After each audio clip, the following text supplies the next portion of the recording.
मिनशैतानिर्रजीम बिस्मिल्लाहिर्रहमानिर्रहीम। मैं अपने तमाम सब्सक्राइबर को अपने यूट्यूब चैनल वी विद रुमान में वेलकम करता हूं, और मैं यही कहूँगा कि जिन्होंने अभी तक मेरे चैनल को सब्सक्राइब नहीं किया वो जल्दी जल्दी से सब्सक्राइब कर दे, लाइक कर दे, शेयर कर दे।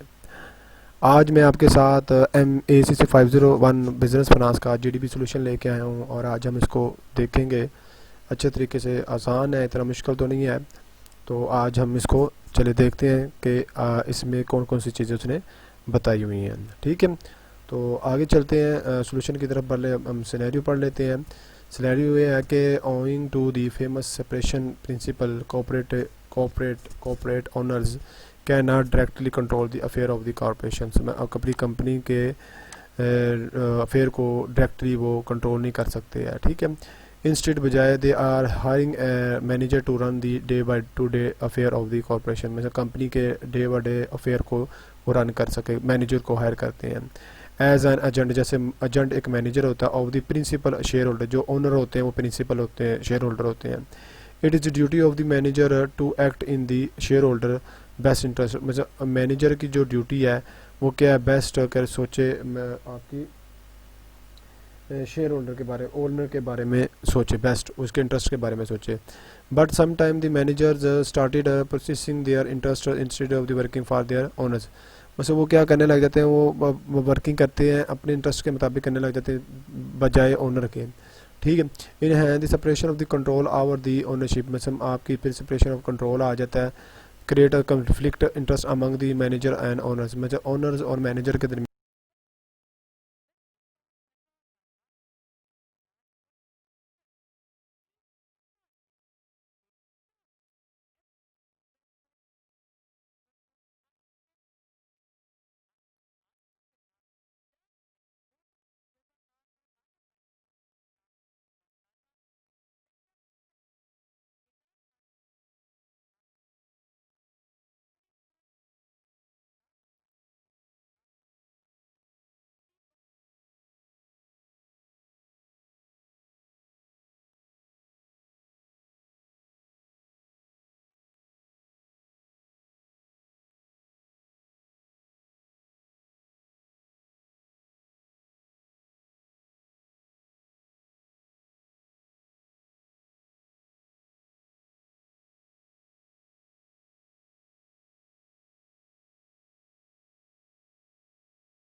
कन्फ्लिक्ट आने लग जाते हैं। ठीक है, इसमें देखिएगा this conflict is commonly terms as the agency problem. Agency problem के मुताबिक हो सकती है।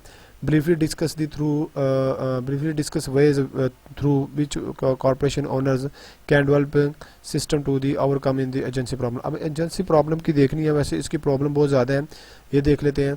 पहले ये आती है कि कन्फ्लिक्ट ऑफ द कॉन्ट्रैक्ट होनी चाहिए। पहले आपका सबसे पहले होना चाहिए कि one of the contract is between the share holder and manager के दरमियान कॉन्ट्रैक्ट होना चाहिए इसका।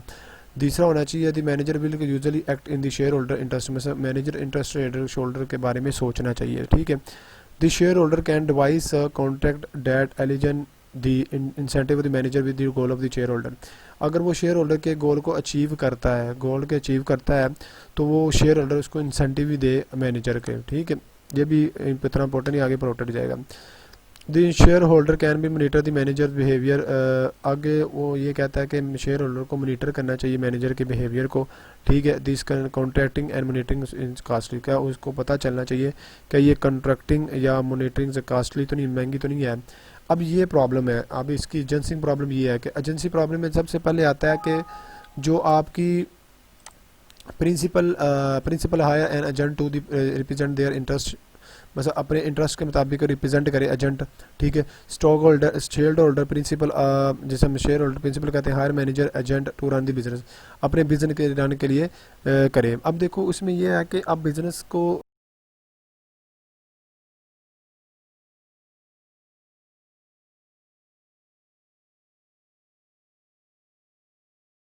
बिजनेस को रन कैसे करेगा, जब उसको इंसेंटिव देगा। ठीक है, उसको मोटिवेशनल देगा मैनेजर को, तब वो मैनेजर उसको काम करके देगा। ठीक है, अगर वो जब वो कोई इंसेंटिव नहीं देना, कोई बोनसेस नहीं देने, तो वो क्या करेगा, कन्फ्लिक्ट ही करेगा उसके साथ।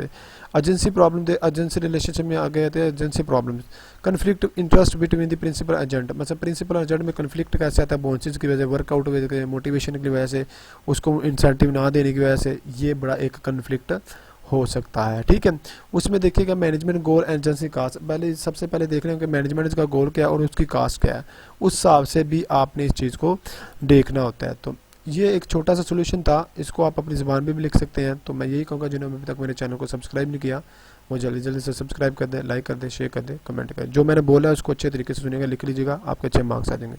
तो ओके, थैंक यू, अल्लाह हाफिज़।